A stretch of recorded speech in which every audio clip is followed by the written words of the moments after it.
do want to get back to Paul George, who, mind you, never actually played for the Lakers, but certainly made it clear he wanted to. Remember earlier this year, he said, quote, "I wanted to play in LA. That's where I wanted to go. Had that trade never went down, had I played one more year in Indy, I would have been in a Lakers uniform." So it certainly upset some Lakers fans that PG never even took a meeting with the Lakers when his free agency came around last summer, and here is how they indeed greeted him last night.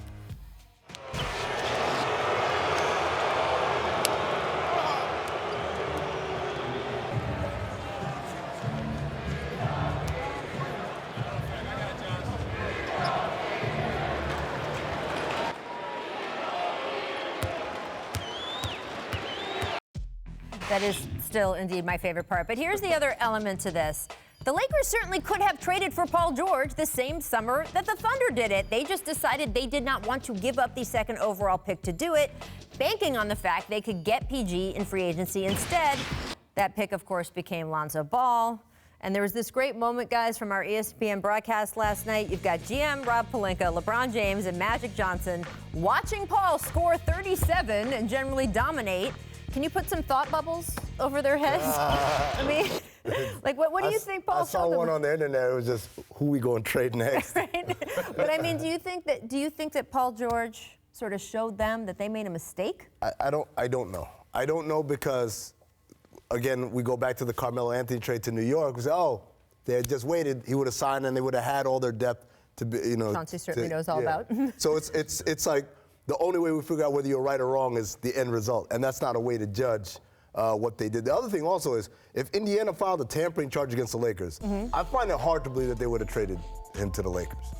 We're For the assuming number here 2 overall pick? We're assuming the Pacers wanted to play ball there, and sometimes teams are just like, no, I don't care if this is the best deal. I'm not making a deal with you. I think someone hands you the number 2 overall pick. Pacers, taken it.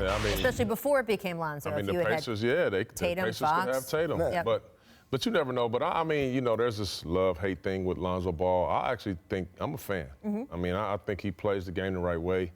I like the way that he's playing in his second year. If I offered you, if you had Lonzo on your team and I offered you to trade him for Paul George straight up. Oh, sure. I'm taking Paul George. But okay, well, that's the question here. Yeah, but I already said that, you know, Paul George is Paul George. We don't know what Lonzo will be. I don't think he'll be a generational guy. Right. But, I mean, you know, he's going to be a good player. I mean, he's already, to me, a pretty good basketball player. And that's, I mean, I'm not knocking on Lonzo. I'm just saying that I would make that trade. So I remembered what I was trying to remember. In like 1997, I want to say, the Lakers had an offer to send Eddie Jones and Eldon Campbell to the Timberwolves for Tom Gugliotta. And Kevin McHale infamously, allegedly turned it down because he doesn't deal deals with the Lakers. His Celtics alliance was still running that deep. That's amazing. We know that he was happy to do some deals with the Celtics, Kevin Garnett. But I'm saying there's irrational, like you're saying, oh, you wouldn't do it for number 2 overall pick? Maybe not. And by the way Victor Oladipo and Sabonis have played, maybe they're happy. They'd rather have those guys. I know they're happy. And look, I'm the one who also says that the Lakers should have traded for Kawhi this summer. I just think banking on, oh, we're the Lakers, everyone's going to want to come here, that hasn't worked in a long time. I mean, LeBron came. I mean, we got to stop. We got to stop this. They got LeBron. It obviously worked. It worked. LeBron came because he wanted to be in LA. It doesn't matter. Did that come because of Lakers recruiting?